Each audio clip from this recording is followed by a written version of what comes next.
No, I think that we've been in this weird technology phase for a long time where technology actually created a barrier between clinicians and patients, right? And you see it just, even in like the imagery of what a physician is doing. It used to be very like direct eye contact. You're talking to the patient, and then you'd turn around and you'd write a little bit in your chart and you'd go back, or you could have your notepad in front of you, but it was very minimal documentation, and then you'd write some chart notes afterwards.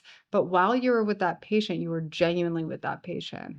And now, especially with how data driven the charts are, most of the time those conversations are happening with the physicians back facing the patient.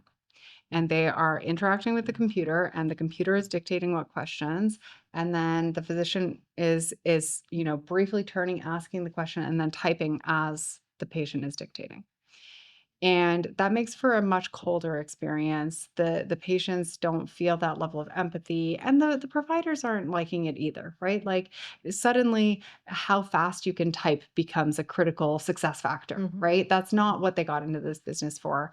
And I find with the pendulum is finally swinging to the point where we have ambient listening technology. Mhm. And I am so excited. Mhm. I just think it's the best thing. It's integrated, and it is, a next level sophistication of dictation software that can help providers reconnect with patients. So I think the more sophisticated those ambient listening technologies get, the better off we're going to be for nursing and physician based care, getting back to that true human connection.